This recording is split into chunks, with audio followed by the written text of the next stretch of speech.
Mercredi 20 novembre dernier, le président de la République, Issoufou Mahamadou, a pris part aux travaux du 3e sommet afro-arabe à Koweït City. Le thème central de ce sommet, partenaire dans le développement et l'investissement. Lundi dernier, vous vous rappelez, les élèves et les collégiens et lycéens sont sortis dans les rues de la capitale pour exprimer leur mécontentement. Lors de ces grèves, ils ont saccagé les biens publics.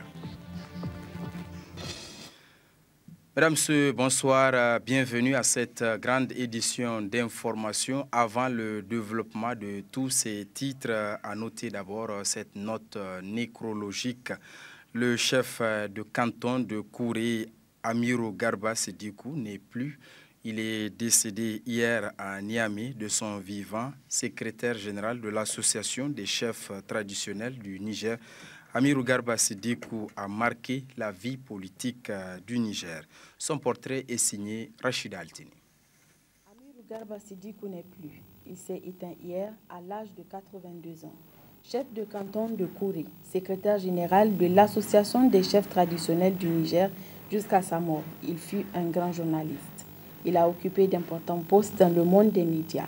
Il fut directeur de la presse écrite et filmée, directeur général de l'information, directeur général de l'ORTN, président de l'Union des radiodiffusions et télévisions nationales d'Afrique. Outre cette brillante carrière professionnelle, il sera intronisé en août 1973 chef de canton de Kouré. Il occupera le poste de secrétaire général de l'Association des chefs traditionnels du Niger pendant près de 40 ans. Cet ancien enseignant a connu une brillante carrière politique. Il a occupé au moins 5 portefeuilles ministériels, dont ministre de l'Information, de l'enseignement supérieur et de la jeunesse, des sports et de la culture. C'est avec lui que la Samaria et la lutte traditionnelle connaîtront leur apogée. Garba Sidikou s'est également fait distinguer lors de la conférence nationale souveraine, non seulement par ses idées, mais aussi par sa voix de ténor. Je ne refuse pas qu'une conférence souveraine décide de diviser ses participants en bourgeoisie, clergé et tiers état. C'est son droit, je ne le lui refuse pas, mais je crois qu'il faut, Monsieur le Président, qu'on se mette d'accord sur quelque chose de précis.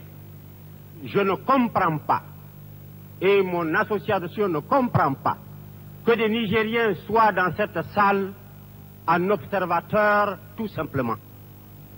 S'ils ne peuvent pas voter chez eux, où voulez-vous qu'ils votent, Monsieur le Président? Admis à la retraite en 1987, Amirou Garba Sidikou était jusqu'à sa disparition hier membre du Conseil des sages de la CEDEAO. Que son âme repose en paix et qu'Allah l'accueille dans son paradis éternel. Amen. Oui, amen. Que son âme repose en paix. La levée justement du corps aura lieu le vendredi 22 novembre 2013 à partir de 15 h à la morgue de l'hôpital national de Niamey, suivi de l'enterrement à Sébéry, Kolo. Je l'annonçais tantôt dans les titres de ce journal, le sommet afro-arabe. Le président de la République, chef de l'État, Issoufou Mahamadou, a pris part aux travaux du 3e sommet afro-arabe. Hier, en marge des travaux du sommet, le président Issoufou Mahamadou a accordé 3 audiences. Le chef de l'État s'est entretenu avec son homologue tunisien, Mohamed Monsef Marzouki. Puis avec le vice-président algérien Krim Belkacem, les échanges ont porté sur la coopération bilatérale entre les deux pays. Dans l'après-midi, le président Issoufou Mahamadou a reçu le directeur général du Fonds koweïtien de développement, M. Abdelwahab El Badr. Le DG des fonds koweïtiens a précisé que les échanges ont porté notamment sur le projet de construction de la route Filengue-Tawa sur fonds koweïtien donc de développement. C'est engagé pour financer ainsi que le financement du barrage de Kandaji. Nous sommes engagés à financer le projet de Kandaji ainsi que les coûts supplémentaires. Tout sera confirmé au cours de la prochaine table ronde des bailleurs de fonds qui se tiendra le 9 décembre à Vienne, a assuré Abdelwahab El Badr. Dans la soirée, le chef de l'État a eu une rencontre avec la communauté nigérienne vivant au Koweït avec échanges qui ont porté sur plusieurs points, dont la présentation par le chef de l'État du programme de la Renaissance du Niger et la question du vote des Nigériens à l'extérieur. Le chef de l'État a également prodigué de sages conseils à nos compatriotes en les invitant à cultiver la solidarité entre eux et à veiller au respect des lois du pays d'accueil. Comme nous y sommes en parlant donc de ce sommet, le mercredi plutôt 20 novembre dernier, le président de la République Issoufou Mahamadou a pris part aux travaux du 3e sommet afro-arabe à Koweït City au Koweït. Le thème central de ce sommet est partenaire dans le développement de l'investissement. D'autres précisions dans ce commentaire signé Rachida Altini. Les dirigeants africains et arabes ont passé en revue les progrès enregistrés dans le partenariat entre les pays et défini les voies et moyens susceptibles de renforcer davantage la coopération. Avec pour thème partenaire dans le développement et l'investissement, ce 3e sommet afro-arabe vise à déboucher sur des projets concrets ayant un impact sur les conditions de vie des populations arabes et africaines. D'ores et déjà, Son Altesse Cheikh Sabah Al-Hamad Al-Jabbar Al-Sabah, émir du Koweït, a promis de mettre à la disposition des pays africains un prêt d'1 million de dollars, soit environ 500 milliards de francs CFA, via le Fonds koweïtien pour le développement économique. L'enveloppe sera versée au cours des 5 prochaines années. Il a aussi assuré les chefs d'État et de gouvernement africains qu'il comptait encourager les hommes d'affaires koweïtiens à augmenter leurs investissements en Afrique dès cette année. En marge de ce 3e sommet auquel participent une 60aine de chefs d'État et de gouvernement des pays arabes et africains et des présidents des institutions internationales, les ministres des Affaires étrangères de l'Union africaine et de la Ligue des États arabes ont tenu dimanche dernier une rencontre à laquelle a pris part le ministre d'État, ministre des Affaires étrangères, de la coopération, de l'intégration africaine et des Nigériens à l'extérieur, Bazoum Mohamed. À l'issue de ce sommet, le chef d'État se rendra à Bruxelles, en Belgique, où il va participer à la 8e édition des Journées européennes de développement. Autre aspect de cette édition, les premières dames maliennes et centrafricaines sont depuis ce matin l'hôte de la première dame, Dr Malika Issoufou Mahamadou. L'objectif de leur déplacement est de participer à la conférence internationale sur la collecte contre la contrefaçon et la vente illicite des médicaments. Elles sont accompagnées du ministre malien de la Santé et de son homologue centrafricain. Elles sont accueillies par la première dame, Dr Malika Issoufou, ainsi que les ministres de la Santé publique et les membres du gouvernement. D'autres précisions de cette arrivée avec Madame Soumana.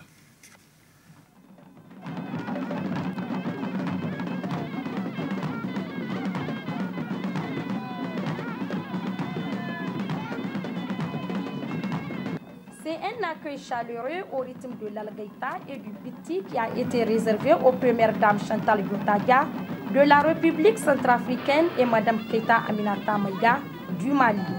À travers leur participation à cette conférence internationale qui vise à lutter contre la contrefaçon et la vente illicite des médicaments de la rue, ces premières dames réaffirment leur engagement à travailler en synergie aux côtés de leurs époux pour le bien-être de leurs peuples respectifs. Mais quand même, vous savez, nous les femmes, nous avons beaucoup de communauté que les hommes. Si les femmes se lèvent pour dire non, c'est que c'est non. Les médicaments contrefaits, c'est un médicament qui nous tue, qui tue notre population. Donc on doit battre campagne pour que cela ne revienne plus. Si nos compatriotes peuvent respecter les règles qu'on va tirer ici, vraiment ça va nous faire beaucoup de plaisir aussi. Et c'est aussi ça va progresser aussi notre santé. Résolument engagé à combattre la vente illicite des médicaments de la rue, Dr Malika Issoufou s'est dit enchanté et honoré d'accueillir en terre nigérienne ses homologues femmes. Tout à fait, tout à fait, tout à fait. Le président de la République et son gouvernement est tout à fait disposé à aider la République centrafricaine. C'est tout à fait normal, c'est un pays frère, un pays ami. C'est normal qu'on puisse l'aider. Les femmes, sans la femme, rien ne se fait, hein, vous savez. Donc on est là pour aider nos épouses, on est là pour aider nos enfants, nos fils. C'est tout à fait normal. Qu'on soit derrière eux. Pour la première dame malienne, cette première sortie est une occasion pour remercier le peuple nigérien pour tous les efforts consentis pour la stabilisation de la situation au nord Mali. Il y a beaucoup de Maliens qui se trouvent, il y a des réfugiés certes, mais il y a beaucoup de Maliens qui se trouvent aujourd'hui au Niger qui, si on leur demandait de choisir entre le Niger et le Mali, ils ne pourraient pas. Moi-même, j'ai des parents ici.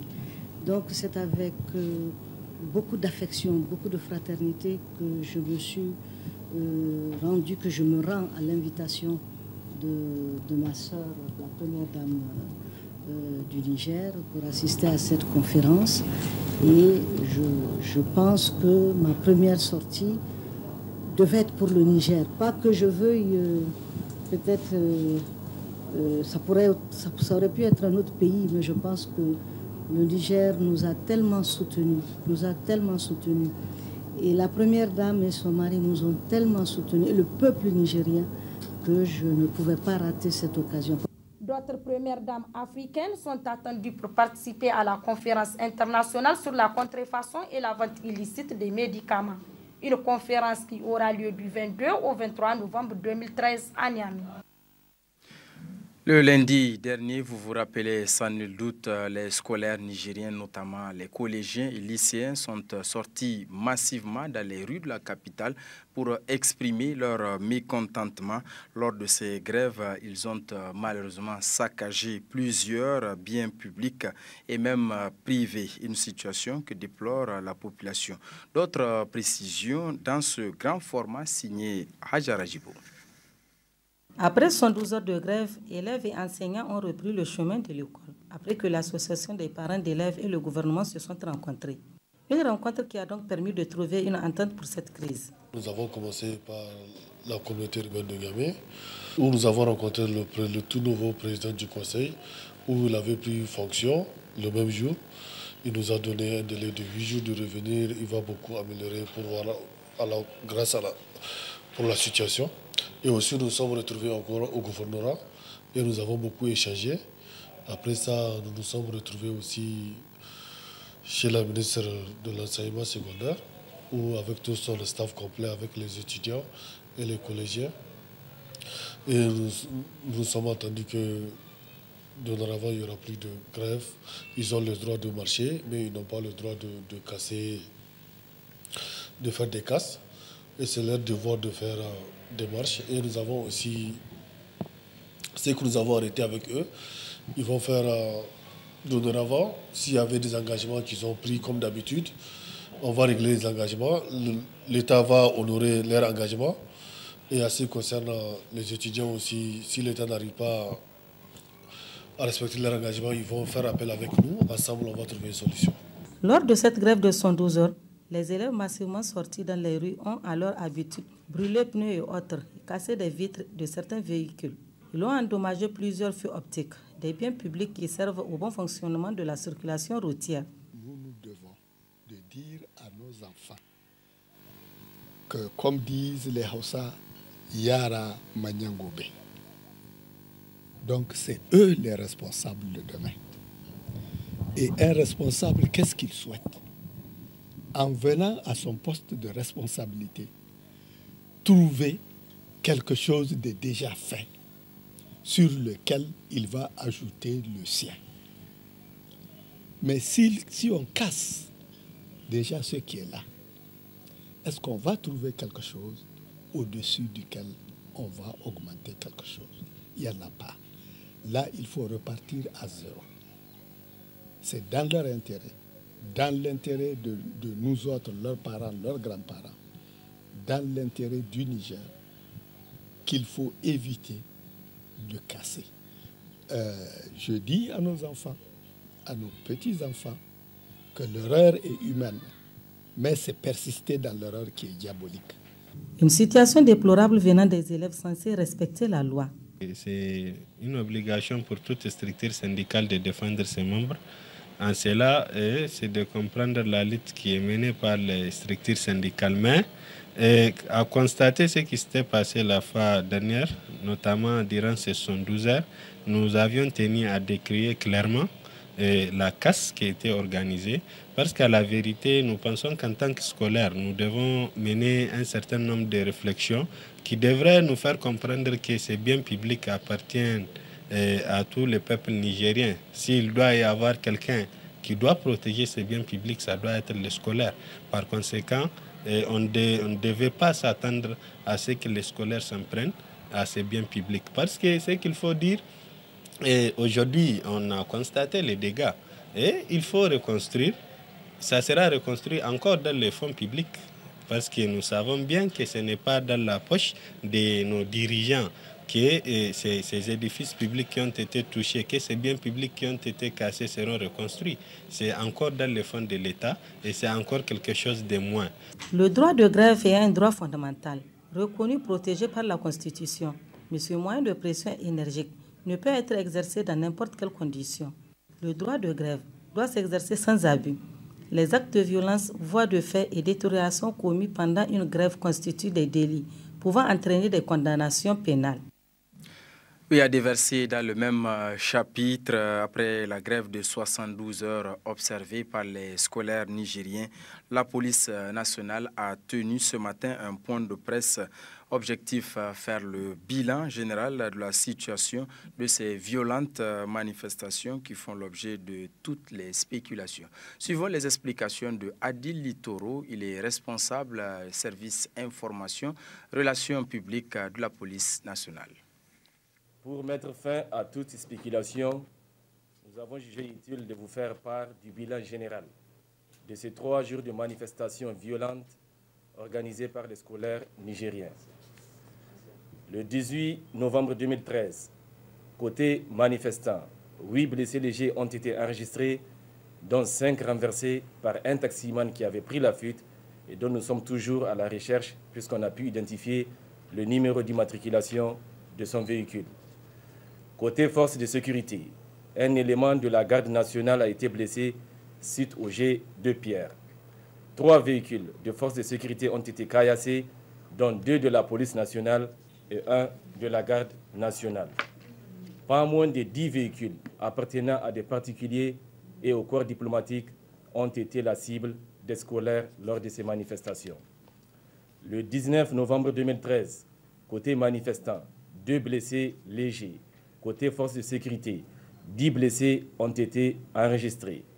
3 véhicules de force de sécurité ont été détruits, dont 2 de la police nationale et 1 de la garde nationale. En plus de cela, les élèves ont brisé des vitres de 5 véhicules appartenant aux particuliers et arraché plus de 46 bouteilles d'essence aux vendeurs ambulants de lubrifiants avec lesquels ils ont brûlé des pneus un peu partout dans la ville de Niamey. Sans compter les menaces d'incendie proférées à l'encontre des pompistes au niveau de certaines stations d'essence. Le 20 novembre 2013, 3 véhicules de forces de sécurité ont été caillassés, dont 2 de la garde nationale et 1 de la police nationale. Toutefois, nous voulons apporter des précisions sur une rumeur relative au décès d'un élève au cours des manifestations. Eh bien, je tiens à vous informer qu'aucune perte en vies humaines n'a été enregistrée puisque nous avons sillonné les différents hôpitaux et services de santé de la place d'où nous détenons le bilan des blessés que nous venons de vous présenter. Au cours de ces manifestations, nous avons interpellé 10 personnes, dont 8 élèves libérés sur instruction du gouverneur de la région de Niamey, un menuisier, un apprenti mécanicien, ce qui veut dire tout simplement que la manifestation des élèves a été infiltrée par des groupes de badauds qui ont profité de la situation pour commettre des vols de téléphones portables et autres biens appartenant aux usagers. Il faut aussi noter que de véritables dégâts matériels ont été enregistrés, des feux optiques cassés, des chaussées et pavés endommagés. Et bien, face à ces actes de vandalisme, en tant que force de sécurité intérieure, le devoir nous amène à intervenir lorsque l'ordre public est troublé. Il est important aussi de préciser que toute manifestation sur la voie publique requiert une autorisation des autorités compétentes. Or, dans ces cas d'espèce, les scolaires n'ont ni déposé une demande, à plus forte raison obtenir une autorisation à manifester. La majorité de ces manifestants sont des mineurs âgés de 12 à 13 ans. Il faut comprendre qu'en aucun cas, les forces de sécurité ne peuvent être adversaires et ou ennemis des scolaires nigériens. Nos frères et sœurs doivent se dire qu'aujourd'hui, notre pays, le Niger, a plus que besoin de paix et de quiétude sociale. Pour nos amis journalistes, je tiens à vous rappeler que les portes de la Direction générale de la police restent et demeurent grandement ouvertes par rapport à toute question qui concerne notre institution.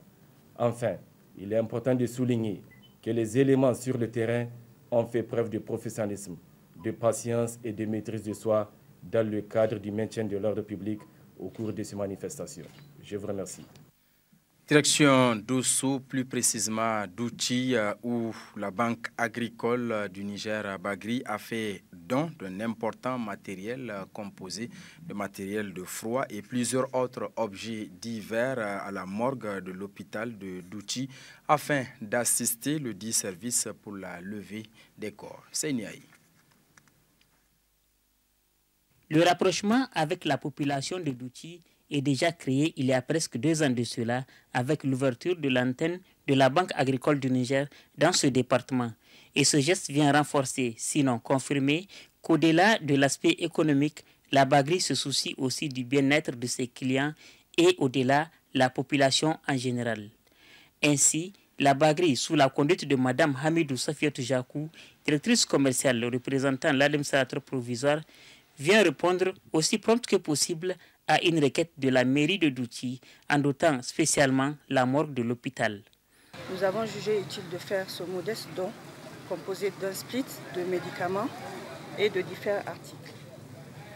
Donc permettez-moi, monsieur le préfet, de rappeler que la Bagri a démarré ses activités à Douchi le 25 avril 2012.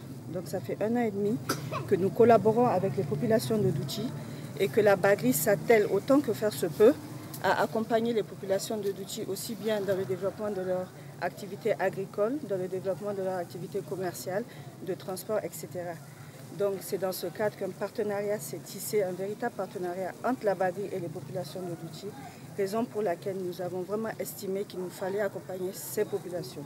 Recevant ce don, M. Rissa Ahmoudou, préfet du département, a, après avoir présenté la reconnaissance et la satisfaction de la population, rassurer la Bagri d'une bonne utilisation du lot. Nous rassurons aussi les responsables de la Bagri que le matériel, les produits qui sont aujourd'hui remis au district de Douchi, vraiment seront utilisés selon les règles de l'art. Unique banque à ce jour opérant dans le département de Douchi, la Bagri met à la disposition de cette population, outre le dépôt et retrait d'argent, tous les autres services possibles.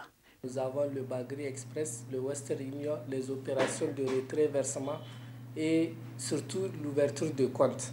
Parce qu'à travers le compte, on peut accompagner le client à travers ses activités, si c'est un salarié ou un commerçant ou un cultivateur. L'ouverture de compte est primordiale. Confirmant qu'à la Bagri, nous œuvrons pour votre autonomie. Ouverture ce matin à l'hôtel Univers de l'atelier national de formation sur le développement et la mise à jour des données historiques sur les impacts de catastrophes.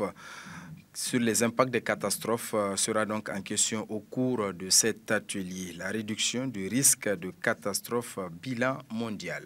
Isdor Banaba, Jamil Oumarou. La pleine mesure de l'impact des catastrophes supérieure d'au moins 50% aux chiffres internationaux, c'est l'intérêt principal de cet atelier qui réunit les experts et spécialistes nationaux et internationaux en réduction des risques et catastrophes. Plusieurs communications au programme, dont les buts et les objectifs de l'atelier à travers une introduction à la théorie des catastrophes. Pour le Niger, l'objectif de l'atelier, c'est d'apprendre aux structures nationales, au développement et à la mise à jour d'une base de données sur les impacts historiques des catastrophes. En quoi ça consiste? Depuis, on essaie de faire une collection de données sur les impacts des différents aléas qui ont affecté le Niger pendant les 30 dernières années.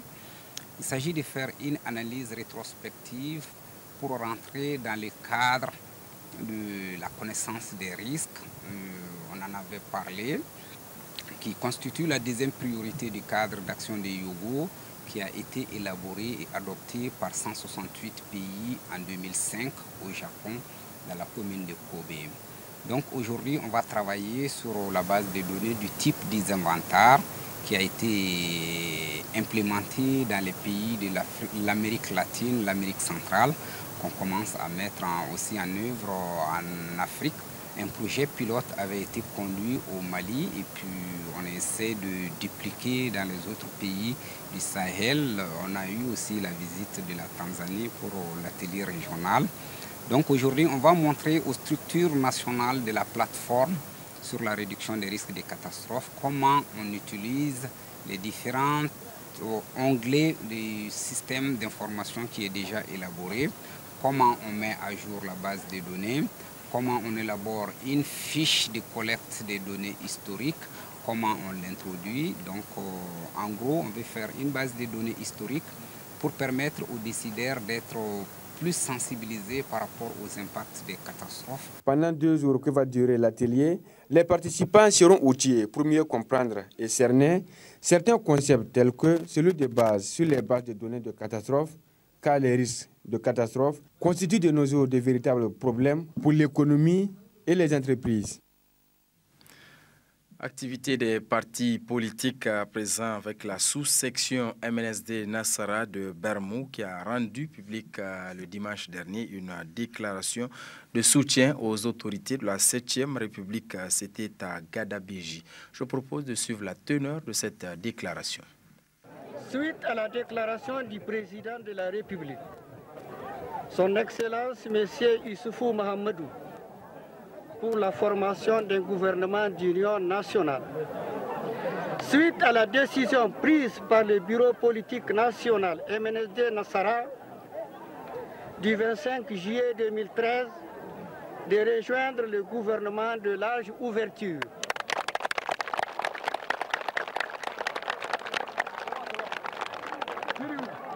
Nous, militantes et militants de la coordination départementale MNSD Nassara de Bermo, faisons la déclaration suivante. 1. Apportons notre soutien sans faille aux camarades qui ont rejoint le gouvernement d'union nationale. 2. Soutenons les ministres issus de la formation politique MNSD Nassara qui ont regagné ce gouvernement. 3. Apportons notre soutien aux députés nationaux qui soutiennent le gouvernement de large ouverture. 4. Enfin, la coordination départementale de Bermo retire entièrement et totalement sa confiance au président de la section MNSD Nassara de Maradi, M. Ali Sabo. Vive le gouvernement de large ouverture, vive le Niger uni, fait à Gadabéji le 17 novembre 2013. L'ONG, groupe d'action pour le suivi, la santé, pour l'éducation de la mère, en collaboration avec le programme d'appui à la société civile PASOK 2, a initié du 16 au 20 novembre dernier une caravane de sensibilisation sur le droit de l'enfant et de la citoyenneté dans les départements de Kanché et de Taketa. Le compte-rendu de Seyni Maikido Jibril.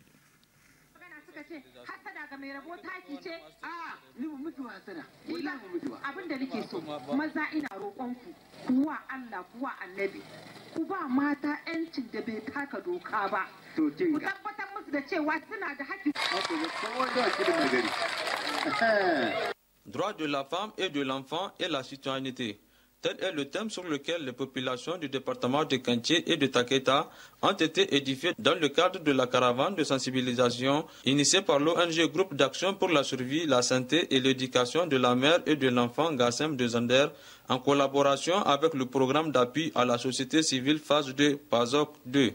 La caravane a sillonné ces deux départements du 16 au 20 novembre dernier et cadre bien avec les droites lignes dont l'ONG Gassem s'est assignée.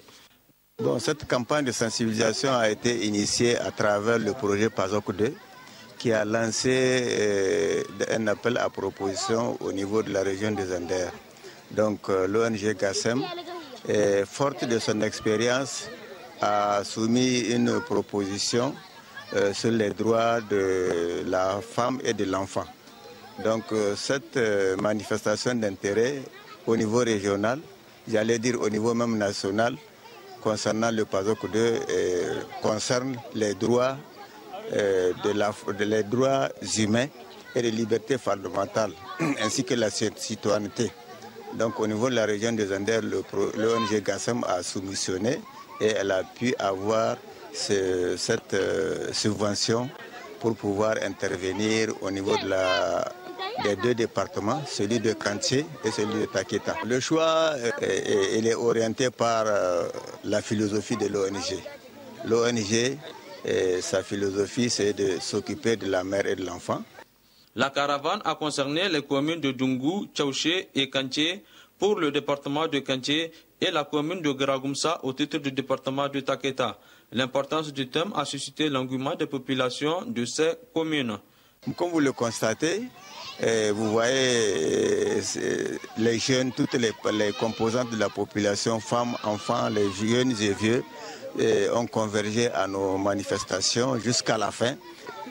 Vous constatez vous-même la disponibilité de cette population à suivre tous ces conseils, toutes ces actions à travers cette stratégie, cette approche de sensibilisation qui est quand même noble à travers donc la caravane. Les populations, quant à elles, affirment avoir assimilé le message véhiculé et promettent de le mettre en œuvre.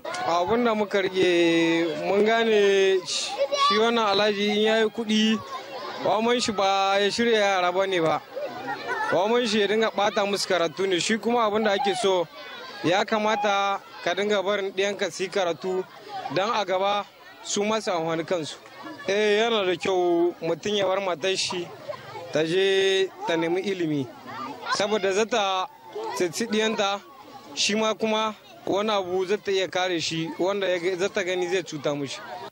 Cette campagne de sensibilisation devrait permettre de maintenir les femmes et les enfants dans les villages tout en leur offrant un cadre favorable à leur épanouissement afin de lutter contre l'immigration des femmes et le trafic des enfants.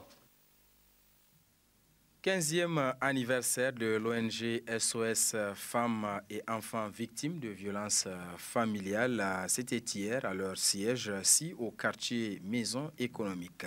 Aïssa Ibrahim nous fait le bilan de ces 15 dernières décennies.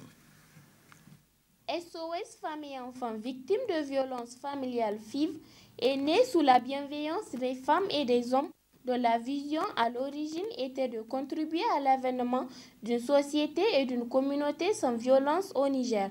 Les 10 premières années ont été consacrées aux rencontres avec les populations locales et aux sensibilisations sur les phénomènes liés à la violence familiale, voire aux violences basées sur le genre et l'amélioration des conditions de participation des femmes et des jeunes aux activités économiques et sociales en passant par l'amélioration de leur statut. Des activités dont les objectifs visent à permettre de promouvoir l'harmonie au sein des familles et des communautés. Quant aux 5 dernières, elles ont été marquées par l'assistance des femmes et enfants victimes de violences. L'ONG s'est attelée à la prise en charge holistique totale des victimes de violences. 15 ans, c'est l'âge de notre ONG. Un anniversaire que nous voulons, une pause pour évaluer le chemin parcouru. Qu'avons-nous accompli? Les discriminations, les inégalités de genre ont-elles diminué? La gente féminine a-t-elle été plus valorisée? Les phénomènes et facteurs liés aux violences basées sur le genre ont-ils été bien saisis, bien compris par les populations? Les populations ont-elles été sensibilisées sur la nécessité de dénoncer les actes de violation des droits humains? Les femmes sont-elles progressivement sorties de leur mutisme lié au tabou qui entoure les VBG? Que d'interrogations et de réponses à trouver pour permettre à notre ONG de se projeter utilement dans un Niger en paix sans violence.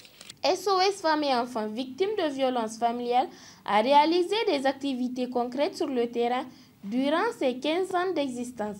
Des activités qui ont permis à l'ONG d'être une structure de référence, notamment dans le domaine de la lutte contre les violences basées sur le genre. Il nous faut continuer d'échanger avec les différents partenaires techniques et financiers et organisations sœurs en vue d'adopter une position commune sur la stratégie à mettre en œuvre pour faire du plan d'action sur la lutte contre les violences faites aux femmes et aux enfants une réalité tangible, tant dans son opérationnalisation que dans son suivi et dans son évaluation.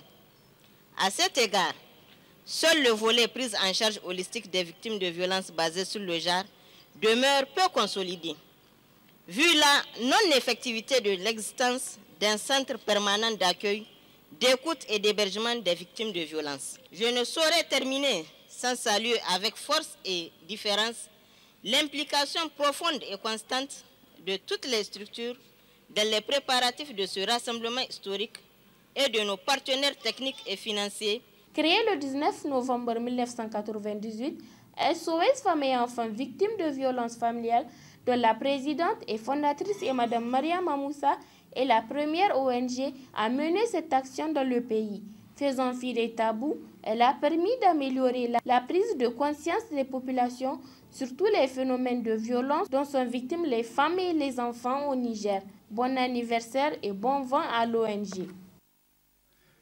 Voilà donc pour les 15 ans donc, de l'ONG SOS Femmes et Enfants Victimes de Violences Familiales et non 15 décennies comme je l'ai annoncé tantôt. Cela dit, inauguration officielle hier après-midi de la compagnie de transport aérien Ethiopian Airlines. Après 10 ans d'arrêt, les vols de la compagnie reprennent de plus belle. Mariam Soumana, Soumela Dandi. Après 10 années de suspension, le premier vol de la compagnie aérienne Ethiopian Airlines vient d'atterrir à l'aéroport international Yori Hamani de Niamey. Cette cérémonie marque le lancement officiel de la reprise des activités de cette compagnie. D'une capacité de 450 places et avec 4 vols par semaine à partir de Niamey, Ethiopian Airlines vient en appui aux autres compagnies aériennes qui existent au Niger. Cette compagnie aérienne a obtenu de notre part une approbation d'un programme de 4 vols hebdomadaires qui permettront aux consommateurs nigériens d'avoir de nouvelles opportunités pour se rendre dans de nombreux pays d'Afrique, d'Asie, d'Europe et du Moyen-Orient et aux investisseurs étrangers de venir au Niger. Je saisis cette occasion pour remercier les responsables de l'aviation, de l'autorité de l'aviation civile d'Éthiopie, de la compagnie aérienne éthiopienne, ainsi que tout le personnel diplomatique et en particulier celui de l'ambassade du Niger en Éthiopie. Pour le directeur commercial Afrique Ahadoussi Machaou, Ethiopian Airlines a pour principale vocation de servir le Niger. Il a ensuite adressé tous ses remerciements au peuple nigérien pour les avoir permis d'opérer dans leur pays. Au ministre de l'Emploi représentant le ministre des Transports de souligner que la reprise des activités de la compagnie Ethiopian Airlines témoigne l'engagement des autorités de la 7e République de promouvoir le secteur du transport au Niger. La présence très remarquée des membres du gouvernement, des cadres de mon département ministériel et celle de la famille de l'aviation civile venues si nombreuses pour magnifier l'événement que nous célébrons aujourd'hui.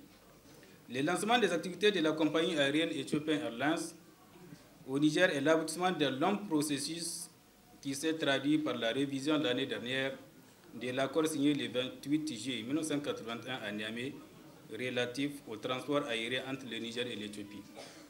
En effet, le 15 mars 1984, le ministre en charge du transport nigérien a autorisé provisoirement la compagnie aérienne Ethiopian Airlines à exploiter les services aériens d'une part entre Addis Abeba et Niamey et d'autre part entre Niamey, Bamako et Dakar. C'est ainsi qu'à partir du 8 avril 1984, Ethiopian Airlines a exploité les lignes suivantes.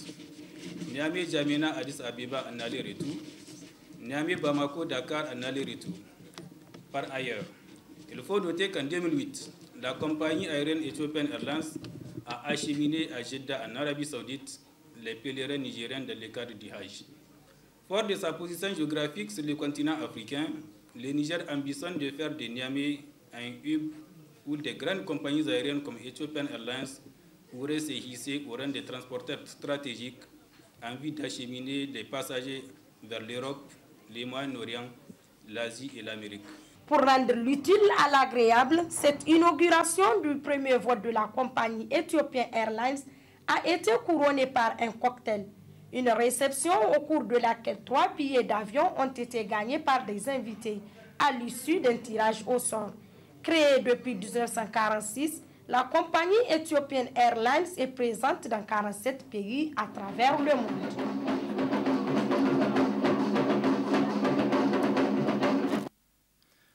Inauguration officielle hier au Palais du Congrès de Niamey de la 9e édition du Festival international de la mode africaine, un rendez-vous de la créativité africaine au service de la paix. Le thème retenu, la paix au centre des activités de cette 9e édition. Le compte-rendu est signé Rachida Altine.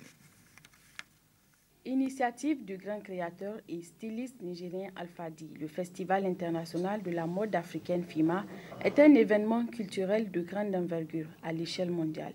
Ce rendez-vous de la mode africaine et internationale qui en est à sa 9e édition est placé sous le thème de la créativité au service de la paix. En ces temps plus que jamais, l'Afrique a besoin de cohésion et d'unité pour construire une paix définitive qui engage un développement serein. Le FIMA a toujours encouragé et accompagné le combat pour la paix à travers la créativité artistique et la promotion de la culture africaine. Autour du thème de la paix, l'icône mondiale Nelson Mandela est là à l'honneur.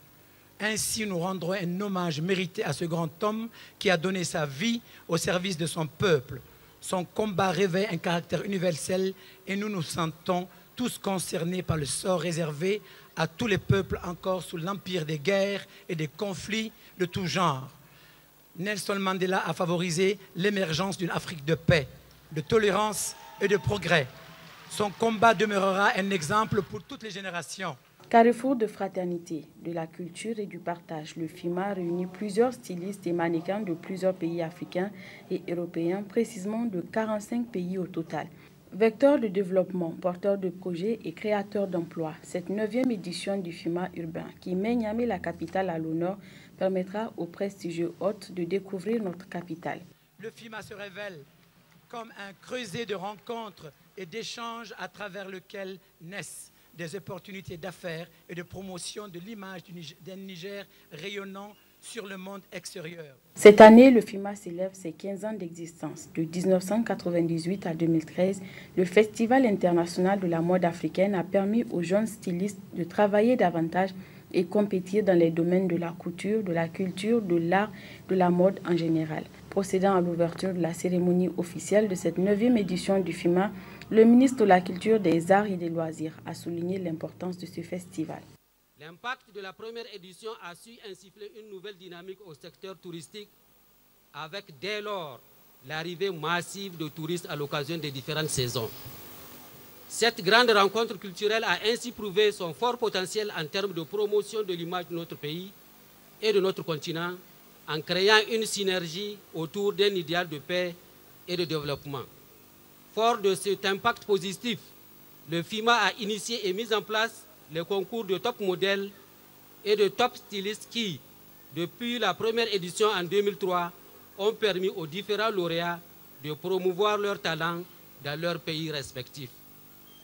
Cadre de rencontres et d'échanges précieux pour la promotion culturelle et touristique, le FIMA qui constitue qui bénéficie une fois de plus de l'inestimable soutien de la première dame, Dr Malika Issoufou, que la créativité au service de la paix n'est pas un simple slogan, mais une réalité avec laquelle nous devons dorénavant compter. Pendant donc 6 jours, les 800 festivaliers, créateurs de mode et mannequins venus de l'Afrique, de l'Europe et des États-Unis rivaliseront à travers des compétitions de couture. Le prince du désert a précisé mettre à l'honneur Nelson Mandela, personnage emblématique de la paix dans le monde. Voilà, vous l'avez constaté sans nul doute de vous-même, l'inauguration de cette 9e édition du FIMA a eu lieu au Palais du 29 juillet. La ministre de l'Éducation a animé hier matin un point de presse. Au cours de ce point de presse, la ministre de l'Éducation a fait le bilan des réalisations des autorités actuelles dans le domaine de l'éducation. Selon Madame la ministre, les réalisations sont au-dessus des promesses. Un point de presse que nous parcourt ici Isidore Banaba. Très bonne réception. Au revoir. Mettre l'école nigérienne sur les rails en faisant en sorte qu'elle soit un cadre idéal pour une meilleure éducation des fils et filles du pays, c'est la promesse faite par le président de la République lors de son investiture. Le système éducatif devient donc une priorité dans le vaste programme de renaissance. D'ailleurs, 25% du budget national y est alloué, ce qui devrait permettre de construire des classes, d'équiper celles déjà existantes, d'améliorer les conditions de vie des enseignants et d'offrir un cadre décent aux élèves. En 2 ans et demi de gestion, qu'en est-il réellement? Nous avons eu à faire des réalisations très importantes. Il s'agit, entre autres, par rapport à l'éducation, je voudrais rappeler que le gouvernement, les premières autorités de la 7e République ont fait de l'éducation une des premières priorités. Et le président de la République, son Excellence, M. Issouf Mahamadou, a décidé de consacrer le quart du budget national à l'éducation. Et ce choix n'est pas fortuit. Ce choix n'est pas un engagement propagandiste ou de la démagogie. C'est parce que nous avons la conviction que l'éducation est le socle du développement dans un pays. Au niveau du ministère de l'Éducation nationale, s'agissant de la construction des infrastructures, nous avons eu à réaliser 4079 classes qui ont été construites et réceptionnées. Nous avons 4593 classes qui sont en cours de construction, soit un total de 8672 sur une prévision de 7500 sur les 3 ans. En plus de ces réalisations de l'État, il faut ajouter aussi celles des partenaires techniques et financiers, des collectivités et des ONG internationales. Selon toujours la ministre de l'Enseignement primaire, dans le souci de favoriser la scolarisation des enfants jusqu'à l'âge de 16 ans, l'État, à travers son département ministériel, a mis à la disposition des élèves un important lot de fournitures scolaires, un accompagnement qui a permis d'assurer une rentrée scolaire sereine. Et ces réalisations ne peuvent s'évaluer qu'à partir des objectifs qui nous ont été assignés ou les engagements que le président a pris. Il s'agit, entre autres, de l'obligation scolaire, de la gratuité et de l'obligation scolaire, de la construction d'au moins 2500 classes par an, de la formation et du recrutement de 2500 enseignants et de la dotation des écoles en manuels et en fournitures en quantité, et de qualité et en quantité suffisante. En ce qui concerne les fournitures, nous avons acquis cette année seulement des fournitures d'une valeur de 2,6 milliards qui sont composées de 12 710 458 cahiers, 18 774 000 unités de fourniture.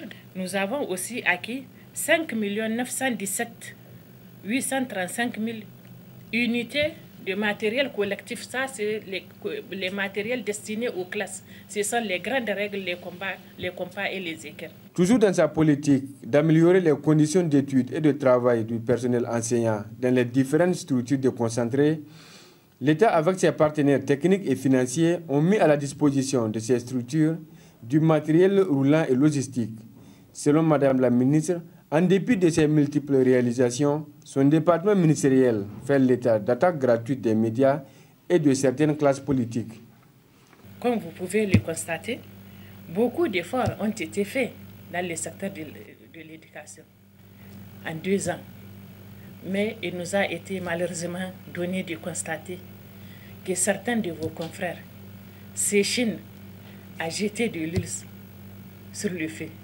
Loin des attaques des médias et de certains hommes politiques, le monde scolaire, notamment la section collège et lycée, était lundi et mardi dernier dans la rue. Ils réclamaient, entre autres, des meilleures conditions d'études et reprochaient à l'État de n'avoir pas mis leurs camarades dans les conditions les meilleures. Dans l'expression de leurs droits, le monde scolaire a failli en s'attaquant à des édifices publics et privés. Des actes que le monde scolaire ne saurait expliquer, d'autant plus que le mot élève rime avec discipline et civisme. En tant que membre très actif de l'Association nationale des parents d'élèves, en tant que personne de mon âge, plus de 70 ans, en tant qu'ancien responsable à tous les niveaux au ministère de l'Éducation nationale, de l'enseignement supérieur et de la recherche,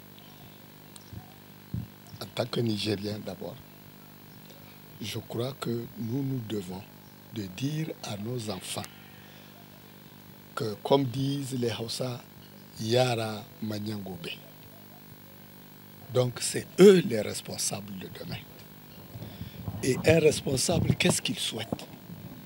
En venant à son poste de responsabilité, trouver quelque chose de déjà fait sur lequel il va ajouter le sien. Mais si on casse déjà ce qui est là, est-ce qu'on va trouver quelque chose au-dessus duquel on va augmenter quelque chose? Il n'y en a pas. Là, il faut repartir à zéro.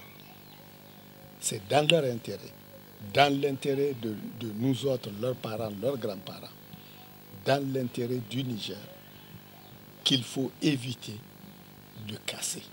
Je me souviens du dernier congrès, d'un des congrès en tout cas de l'USR, tenu à Kolo, à la suite duquel une mission nous a été envoyée par l'USN, nous les parents d'élèves, pour nous dire, messieurs et chers parents, nous ne faisons plus de violence.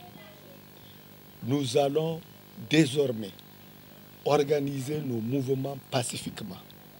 Nous allons désormais aller remettre à qui de droit nos cahiers de doléances.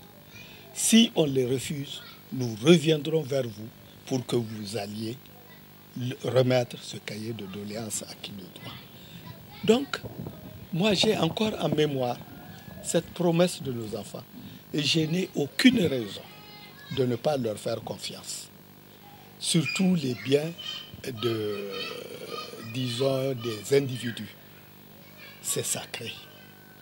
C'est pas pour rien qu'on a créé un ministère de l'éducation nationale, de la promotion des langues nationales et aussi de l'éducation civique. Dans l'éducation civique, on parlera de tout ça là, de tous ces aspects. Par conséquent, je dis à nos enfants, à nos petits-enfants, que l'erreur est humaine, mais c'est persister dans l'erreur qui est diabolique. Une obligation pour toute structure syndicale de défendre ses membres.